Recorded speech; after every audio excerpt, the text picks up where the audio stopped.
About 18 months ago, I met a Melbourne woman, a genealogist, and in her spare time she was helping some of the people from the mental institutions, which have now closed.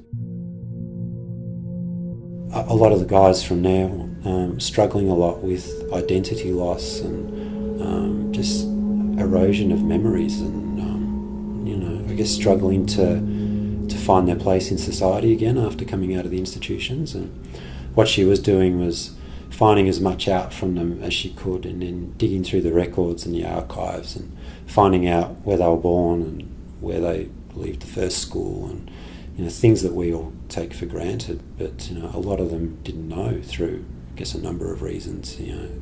Long-term institutionalisation, and sometimes illicit drug use or prescription drug use, or the effects of treatments such as shock therapy, that sort of thing.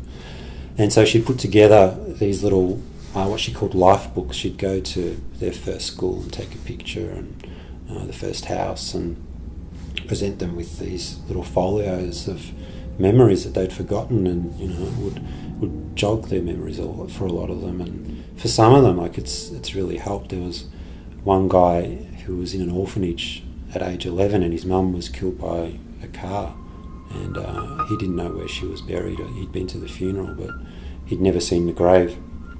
And I think 20 or 30 years later, it'd become his lifelong mission to find the grave, and so he'd just go aimlessly from Melbourne Cemetery to Melbourne Cemetery, stumbling around, just hoping to come across it. And it wasn't until this lady, Kath Ensor, helped him and found his grave at Springvale Cemetery, and went there. He was able to see it for the first time and to grieve properly, and he went from being fairly lethargic and despondent about life to getting a part-time job, and he's bought a bike and rides regularly, and bought a suit and starts going out on weekends. And so it's made a big impact. And it's like I say, it's things that you all take for granted, but being able to find your identity and fill in some of those blanks is a huge thing for a lot of people.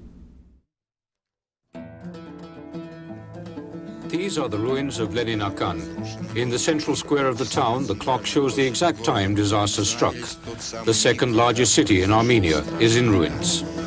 We saw houses turned into heaps of metal and concrete. Schools and kindergartens turned into heaps of rubble.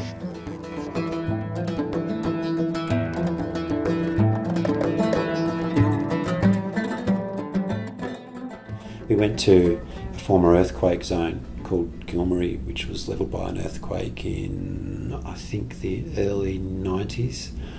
And 20-something years later, there's people still living in shipping containers in minus 30 degrees temperatures.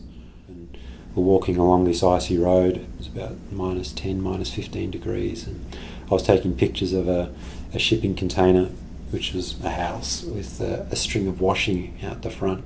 This guy came running towards me and grabbed me by the arm and speaking in Armenian, and he was really intense and quite urgent in what he was trying to say, and I thought maybe we'd offended him and trying to appease him, but he starts saying coffee, coffee, and he's dragging us towards his house, his shipping container.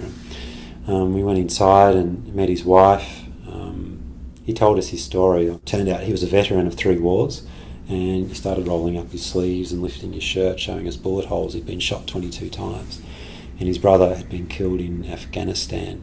And I'd lost a brother too when I was 18. He was killed in a farming accident, and I told him that, and they were affected by that. And there was, this instant sort of bond, I suppose, between us. And after lunch, he went out and came back with a couple of old Fanta bottles that looked like water, and poured them into shot glasses. Turned out it was peach vodka that they'd made with peaches from their tree outside their shipping container. So we had that, and got to be happy. And he popped on a CD of Armenian music, and he got up dancing, and he pulls us up and we're dancing. And it's one of those moments, like you're in minus 15 degrees temperatures, and you're dancing in a shipping container with 2 people that you don't know. And it was incredible.